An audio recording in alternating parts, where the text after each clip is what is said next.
I take care of myself. I eat right and exercise. I've always been in pretty good health. Then this.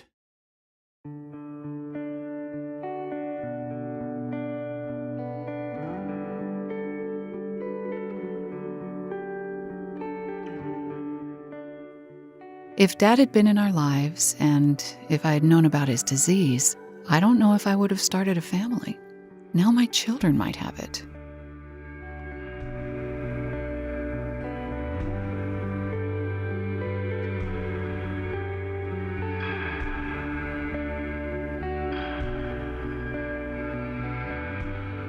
We flew out to California for our father's funeral. On the plane, Mom told my sister and me that he may have died of a kidney disease. That was a surprise. Apparently, he'd always had problems with his kidneys. I asked my mom if there was any chance that it ran in the family, and she said she had no idea. Apparently, they never talked much about his health problems.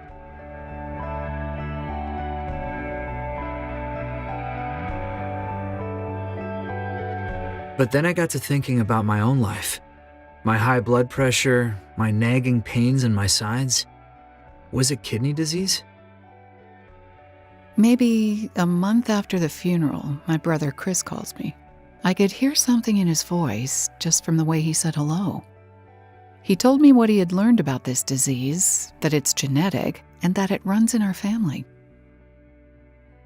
I told Lisa that I had seen a kidney specialist and that I had ADPKD. And I told her she needed to talk to her doctor too. And of course, her kids. I got online and it was like a nightmare deepening with every click. Even though everything I read said that the disease progressed slowly, I panicked. I called my kids, Sophie and Tony, first thing in the morning. They're in college, and I told them to make an appointment with the doctor on campus. I told Lisa to take a deep breath and not to search for ADPKD online until she talked to her doctor. I doubt she listened to me. I know I wouldn't have. I was awake all night thinking and worrying. Did I do the right thing telling the kids to see a doctor? What would it mean for them to be given this label? But in the end, I decided knowing was better than not knowing. My appointment was about a week later. My doctor didn't know much about ADPKD, but she referred me to a nephrologist who specializes in kidney health. Another week goes by between appointments, and then the nephrologist tells me to make an appointment with radiology. Somehow, I managed to stay calm throughout the ordeal. One of the hardest things at the beginning is you feel like you're in a maze.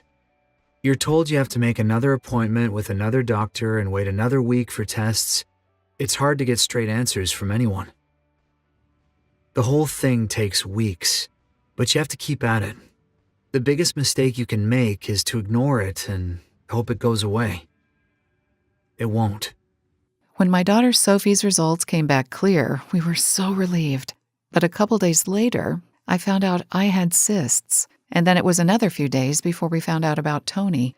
He's only 21, and already they could tell he had ADPKD. And he's apparently quite young to have the number and size of the cysts that he does. He was the most upset about stopping rugby. He loves his team, but the hard contact could be dangerous. It felt like we were telling him he can't be himself anymore. But me, I couldn't stop thinking about the big picture. Tony has always wanted to be an entrepreneur, but now he's going to make health insurance a priority. His options have become more limited.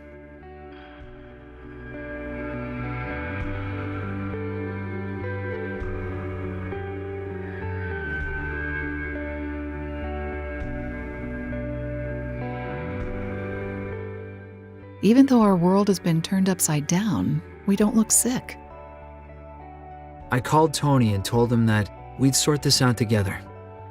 Now we have to figure out how.